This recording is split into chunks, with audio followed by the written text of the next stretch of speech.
अस्सलामुअलैकुम dear students, मैं हूं अली और आज मैं आपको ऐसे राइटिंग की पेपर प्रेजेंटेशन बताऊंगा। ये जो ऐसे राइटिंग की पेपर प्रेजेंटेशन है ये 10th क्लास और सेकंड ईयर के स्टूडेंट्स के लिए है। तो मैं ना सिर्फ आपको इसकी प्रेजेंटेशन बताऊंगा, मैं आपको इसके मार्क्स, लेंथ, टाइम मैनेजमेंट और टिप एंड ट्रिक्स बताऊंगा। तो आए स्टूडेंट्स फिर प्रेजेंटेशन का आगाज़ करते हैं। सबसे पहले ऊपर आपने क्वेश्चन नंबर की हेडिंग लिखनी है। आपके क्वेश्चन पेपर में जो भी ऐसे राइटिंग का क्वेश्चन है वो आपने उसका नंबर लिख लेना है। अब यहाँ मैंने क्वेश्चन नंबर की हेडिंग लिखने के लिए 605 मार्कर इस्तेमाल किया है। अगर आपके पास 605 मार्कर नहीं है तो आप ये टेम्पो का मार्कर भी इस्तेमाल कर सकते हैं। यह भी बिल्कुल 605 मार्कर की तरह लिखता है। उसके बाद नेक्स्ट हेडिंग मैंने लिखी है ऐसे राइटिंग की। ऐसे राइटिंग मैंने लिखा है 605 कट मार्कर से। इस तरह का वो मार्कर है 605 कट मार्कर ब्लैक कलर में।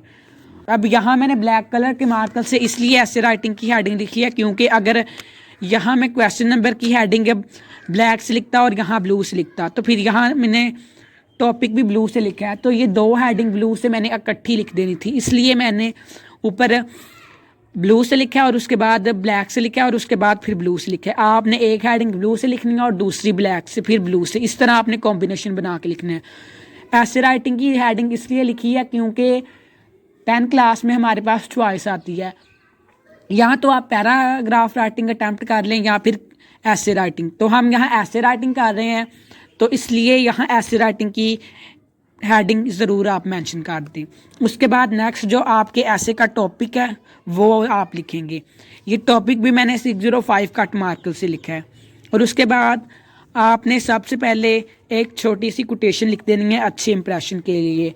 ये देख, अब यहाँ देखें मैंने ऊपर जो है वो ब्लू मार्कर से काम किया था, इसलिए मैंने यहाँ नीचे फर्स्ट जो कोटेशन थी वो ब्लैक कलर से लिख दी। मैंने आपको पहले बताया कि आपने ब्लू और ब्लैक का कॉम्बिनेशन बनाना है, तो इसलिए मैंने यहाँ ये ब्लैक कलर से लिख दी कोटेशन। ये मेरी छोटी सी कोटेशन थी तो मैंने इसे 604 मार्कर से लिख दिया। आपने जितनी भी कोटेशन लिखनी है आपने 604 मार्कर से लिखनी है और इसके गिद इन्वर्टिस कॉमास लगा देने हैं।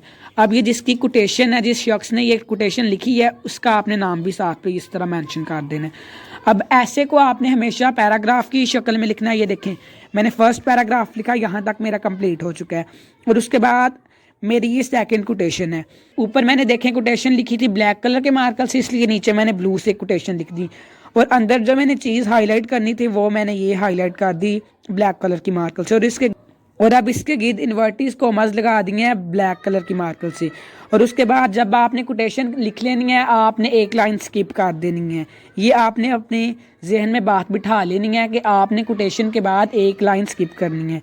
और उसके बाद मैं अपनी लास्ट वाली लाइन स्किप नहीं था कर सकता, आपने लास्ट वाली लाइन कभी भी स्किप नहीं करनी, आपने उस पर ज़रूर लिखना है, इससे अच्छा इंप्रेशन पड़ जाता है चेकर पे।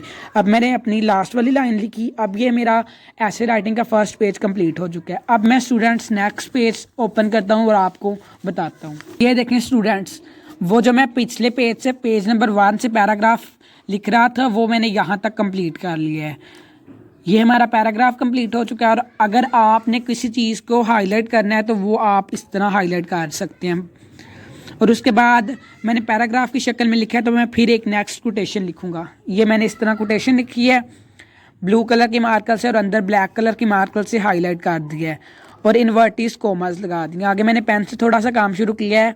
अब ये मेरी कोटेशन कंप्लीट हो चुकी है, इसके लिए मैंने एक लाइन स्किप कर दी है। नेक्स्ट फिर मैंने पैराग्राफ की शक्ल में लिखना शुरू कर दिया है। नेक्स्ट फिर मेरे पास एक कोटेशन थी। अगर आपकी कोटेशंस छोटी हैं तो आप एक पेज पे 2 कोटेशंस लिख सकते हैं, और अगर आपकी कोटेशन लेंथी है तो आप एक पेज पे एक ही कोटेशन लिखें।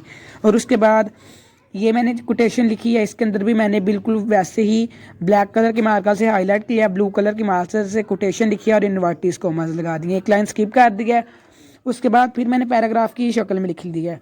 अब यहाँ मेरे कुछ वर्ड्स इंपॉर्टेंट थे तो वो मैंने यहाँ पॉइंटर से लिखे हैं प्रोमिनेंट करके, आपने इस चीज़ का भी ध्यान रखना है। अब ये मेरा सेकंड पेज बिल्कुल कंप्लीट हो चुका है, तो अब इसका थर्ड पेज डिस्कस करते हैं स्टूडेंट्स। ये है इसका थर्ड पेज स्टूडेंट्स। अब मैंने ये पैराग्राफ की शक्ल में लिखना शुरू कर दिया। यहाँ तक मेरा पैराग्राफ कंप्लीट हो चुका है।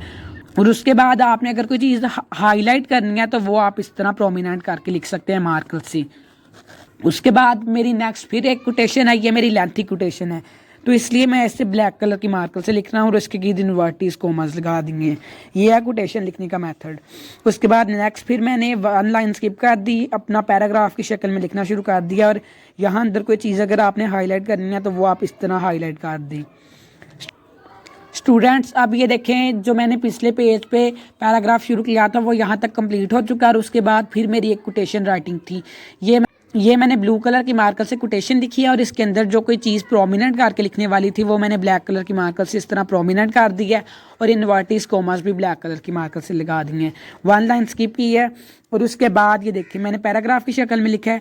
यहाँ कोई चीज़ अगर मैंने हाईलाइट करनी थी तो वो मैंने इस तरह हाईलाइट करके लिख दी है। अब ये एक और मेथड है कोटेशन राइटिंग करने का। अगर आप इस तरह साइड्स पे डबल कटेड लाइन लगाकर कोटेशन करना चाहें तो आप इस तरह भी कोटेशन कर सकते हैं। देखिए मैंने डबल कटेड मार्कर से डबल लाइन लगाई हैं, और उसके बाद इन्वर्टिस कोमास लगाए हैं, और दरमियान में अपनी कोटेशन लिख के चीज़ों को अंदर में हाईलाइट कर दिया है। अब जिसकी ये कोटेशन थी उसका मैंने नाम लिखा है, नेक्स्ट थोड़ा सा पैराग्राफ की शक्ल में लिखा, और उसके बाद ये मेरी बिल्कुल छोटी सी एक कोटेशन थी, तो ये मैंने लिख दिया मार्कर से, ये देखें इस तरह। और इसके अंदर यहाँ मैंने ब्लैक कलर की मार्कर से कोटेशन लिखी है, तो ब्लू कलर की मार्कर से इसे हाईलाइट कर दिया। आपने एक चीज़ का ध्यान रखना है कि आप ऐसे राइटिंग अटैम्प्ट कर रहे हैं तो आपने कभी भी सारा का सारा ऐसे वैसे नहीं लिख देना। आपने प्रेजेंटेशन का बहुत ज़्यादा ख्याल रखना है, और उसके अंदर कोटेशन राइटिंग भी करनी है और चीज़ों को हाईलाइट भी करना है। स्टूडेंट्स अब ये हमारा 4th पेज कंप्लीट हो चुका है, तो हम 5th पेज को डिस्कस कर लेते हैं। ये हमारा 5th पेज है, ये हमारा 5th पेज है। इसका भी मैंने ये देखे लेंथी पैराग्राफ लिखा है पेन से, और उसके बाद ये जिसकी कोटेशन थी वो मैंने इस तरह लिख दी है। अब ये जो कोटेशन है ये मैंने 605 कट मार्कर से लिखी है। आपने जो कोटेशंस होंगी उनका भी कॉम्बिनेशन बना के लिखना है। कुछ कोटेशन को ब्लैक से लिखना है, कुछ को ब्लू से लिखना है, और कुछ कोटेशंस को 604 कट मार्कर से लिखना है, किसी कोटेशंस को 605 कट मार्कर से लिखना है। अब यहाँ मेरी कोटेशन कंप्लीट हो चुकी है, लास्ट पैराग्राफ था। अब मैंने ऐसे की एंडिंग कर दी है, तो लास्ट पे भी मैंने ये देखें लाइन लगा दी है, एंडिंग लाइन। स्टूडेंट्स अब हमारी प्रेजेंटेशन कंप्लीट हो चुकी है, तो मैं आपको इसके मार्क्स, लेंथ, टाइम मैनेजमेंट और चीज़ों को अंडरलाइन किस तरह करना है वो बताता हूँ। तो आपने चीज़ों को कभी भी साथ साथ अंडरलाइन नहीं करना। आपने उस वक्त अंडरलाइन करना है जब आपको पता हो कि मेरे पास इतना टाइम है, मैं चीज़ों को इजीली अंडरलाइन कर सकता हूँ। आपने उस वक्त अंडरलाइन करना है, और अपना टाइम बचाने के लिए आपने डबल कटेड मार्कर का इस्तेमाल करते हुए बोर्ड के पेपर में अंडरलाइन करना है। और अंडरलाइन इस तरह करना है कि जो आपने ब्लू कलर की मार्कर से हेडिंग लिखी है उसे ब्लू कलर की मार्कर से अंडरलाइन करें, और जो ब्लैक कलर की मार्कर से हेडिंग लिखी है उसे ब्लैक कलर की मार्कर से अंडरलाइन करें। ये अंडरलाइनिंग का मेथड कंप्लीट हो चुका है। अब मैं आपको इसके मार्क्स बताता हूँ। इसके 10th क्लास में मार्क्स 15 होते हैं, और सेकंड ईयर में भी इसके मार्क्स 15 ही होते हैं। अब इसके मार्क्स भी डिस्कस हो चुके हैं, और अंडरलाइन किस तरह करना है ये भी मैंने आपको बता दिया। अब मैं आपको इसकी लेंथ बताता हूँ।